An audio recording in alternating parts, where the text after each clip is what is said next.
Assalamualaikum. Dan materi ini sebetulnya adalah materi yang sangat penting yang terdapat di dalam mata kuliah pengantar sosiologi, ya. Nah, tujuan pembelajaran mata kuliah ini adalah agar kalian mampu menganalisis, ya, dinamika perubahan sosial dalam kehidupan sehari-hari. Untuk menganalisa lebih dalam, ya, pada pembahasan ini silahkan kita mendiskusikan, ya, pada slide di atas terkait dengan perubahan sosial.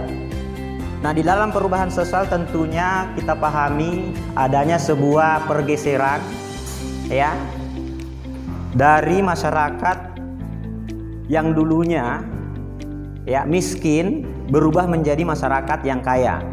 Nah, jadi menurut Stomka, ya, salah satu tokoh sosiologi mengatakan bahwasanya perubahan sosial itu dikarenakan adanya sebuah pergeseran nilai, ya, yang terjadi di tengah-tengah masyarakat. Nah, perubahan-perubahan ini tentunya meliputi beberapa aspek. Oke, yang pertama adanya perubahan struktur sosial, ya. Perubahan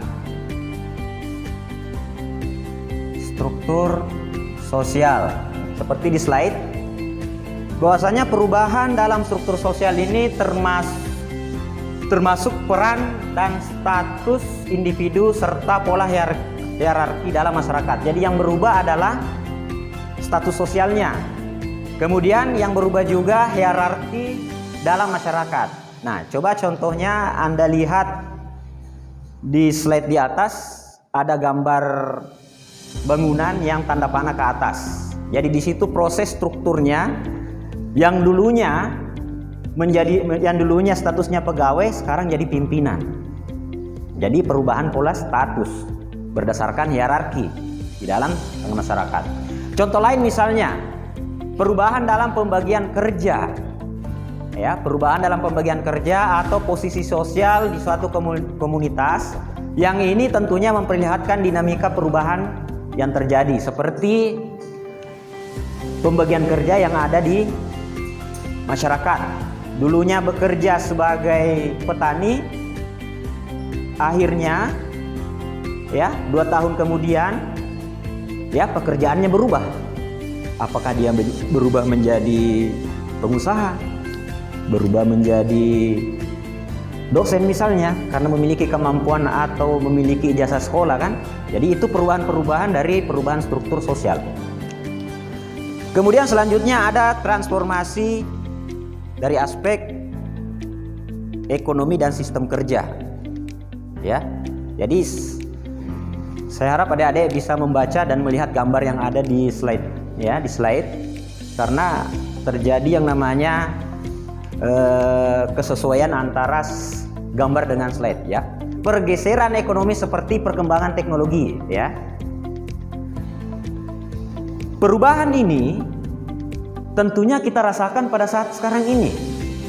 Kita menggunakan teknologi dalam kehidupan sehari-hari kita, padahal dulunya kita tidak pernah merasakan perubahan-perubahan tersebut. Nah, ini ada terjadi pergeseran, ya, karena perkembangan teknologi tadi, ya. Bahkan orang berdakwah bukan lagi berdakwah secara konvensional, tapi berdakwahnya melalui media, atau bahkan menggunakan YouTube untuk menyampaikan pesan-pesan dakwah. Itu sebuah perubahan-perubahan, transformasi ekonomi dan sistem kerja. Oke, selanjutnya perubahan nilai. Nah, ini ada kesesuaian antara gambar di samping dengan deskripsi yang di sampingnya, ya. Nah, dulunya masyarakat itu solid, kemanapun dia bersama-sama, kerjasama, ya. Nah, sekarang karena adanya perkembangan teknologi, ya, perubahan-perubahan itu terjadi berdampak pada masyarakat, sehingga akhirnya masyarakat berjiwa individualisme. Ini yang terjadi sekarang.